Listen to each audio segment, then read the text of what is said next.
Great to be here, beautiful city, and great to see all these people. My name is JYP Park, and it's kind of corny to name your company after your initials, but yeah, I'm running a company called JYP Entertainment. Basically, we do auditions in 9 different countries, find kids who's younger than 15, and then send them to 4 different academies spread all over the world, train them with at least 1 foreign language, singing, dancing, acting for multiple years. And then we debut them as an actor or singer first, and then they end up becoming a superstar. And then we make the TV show, the movie, the album surrounding this superstar. So that's the business model of our company.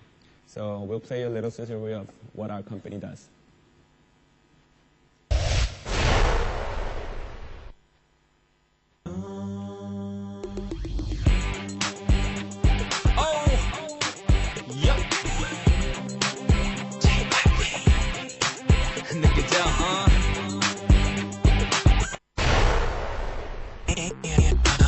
That girl 너무 예뻐. Oh my god 기가 막혀. 이건 본 적이 없는 그런 아름다움이야. 말로 설명해도 알아듣지 못할 거야. 책 속에서나 볼 수 있는 꿈 속에서 착한 나를 자꾸 나쁜 맘을 먹게 해. 이건 참을 수가 없어. 정말 너무나 괴로워.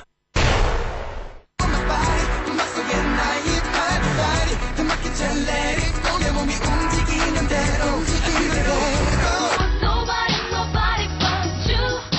I want nobody but you. How can I be with another? I don't want any other. I want nobody but you. Nobody but you.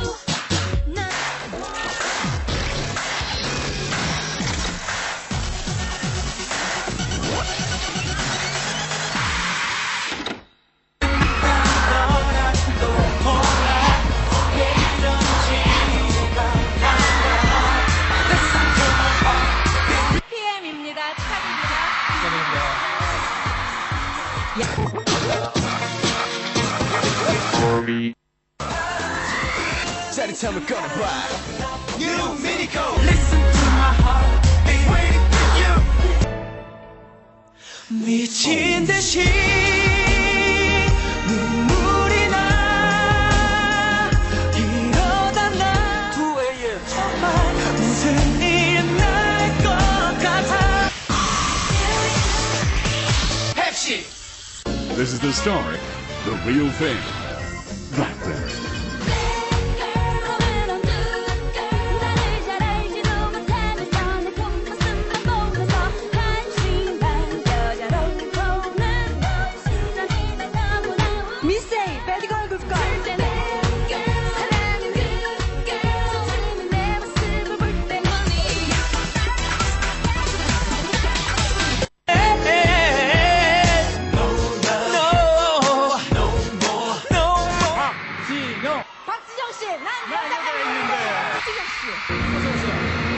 에이션 작곡가상에 빛나는 JYP를 소개합니다. I wish I would have made that.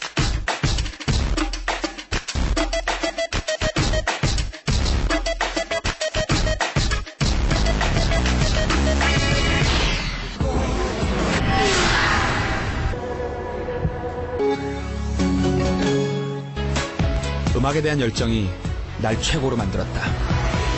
HP, Everybody On. 직원은 못 산다. Powerade.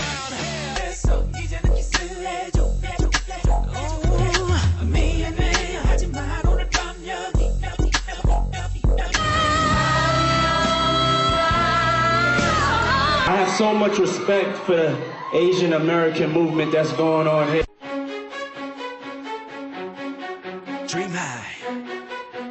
I dream high. 난 꿈을 꾸죠. 힘들 때면 난 눈을 감고 꿈이 이루어지는 그 순간을 계속 떠올리며 일어나죠. So,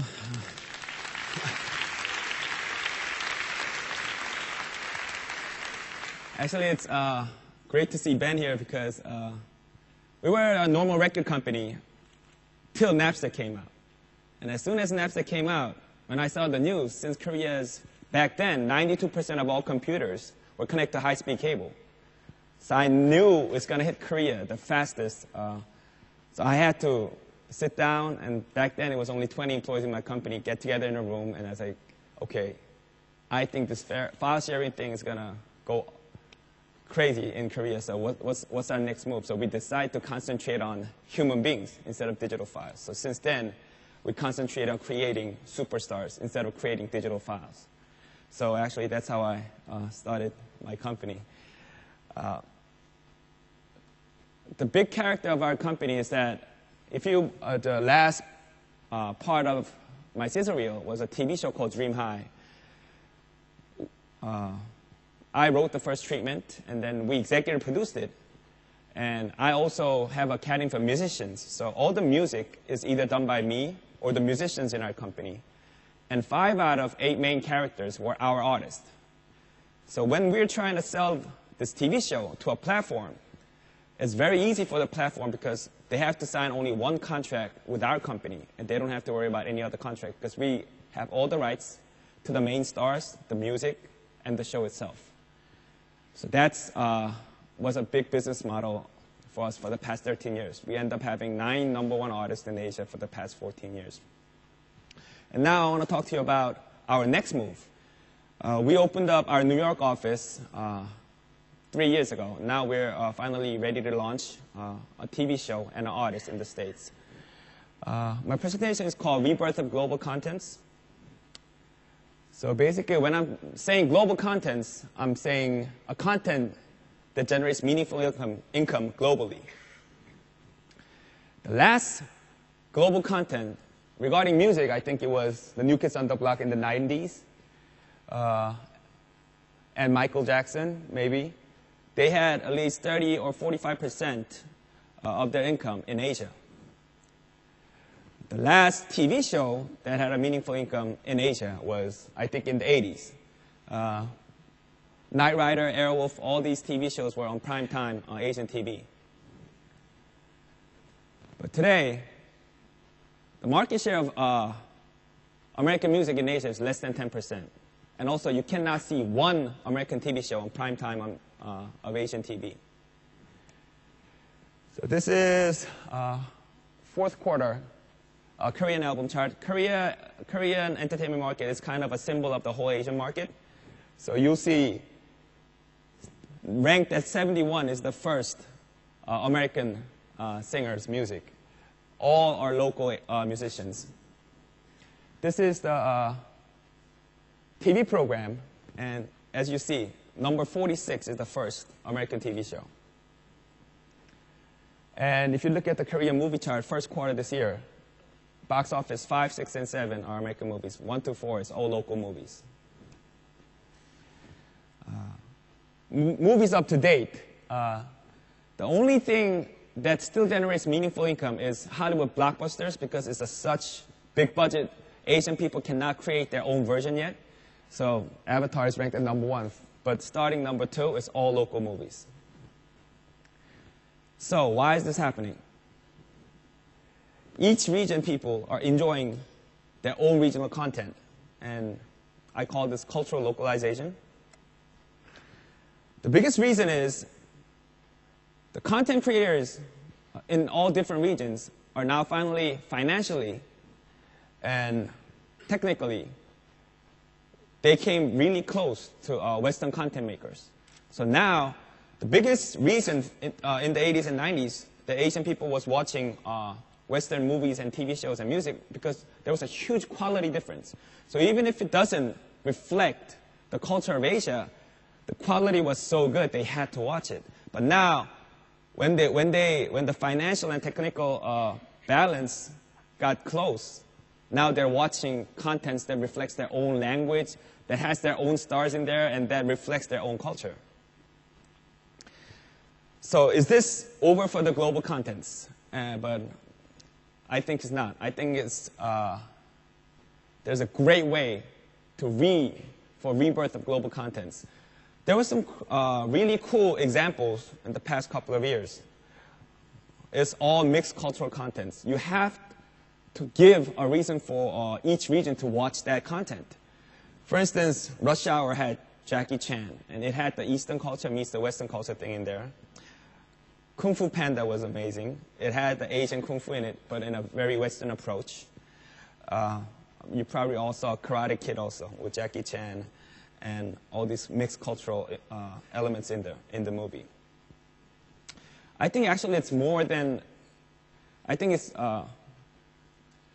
it hasn't been better for environment for the next global content to come out, because this young generation is actually very colorblind and they have such an easy access to all the contents all over the world. So for instance, we're concentrating on global contents right now. We're developing 4 global contents right now, but I'm introducing one of those 4 today. It's a show called Wonder Girls at the Apollo. Wonder Girls are basically, their last song was #1 in 8 different countries in Asia. And their song called Nobody was #1 for 53 weeks in Hong Kong. So they are the biggest pop stars in Asia. So it's this story about the superstars having a show in New York, but the night before the show, they decide to go to the Apollo and hide their identity and compete in amateur night just to see if they were good enough for the American audience. So at the theater, they end up meeting while running into this Harlem local street, kind of thuggish schoolgirls. So it's basically Rush Hour, but in a teenage pop world version. This show is executive produced by myself and our company, and Nick Cannon, who's now more famous for his wife. But anyway, Nick's company, Incredible, and our company is writing the script together, and we're ready to launch this through many platforms all over the world, because that was our goal, to give reason for Asian teenagers to watch and at the same time Western teenagers to watch. So I think that's the story of today, and I'm more than willing to answer some questions with Ben. Thank you for having me.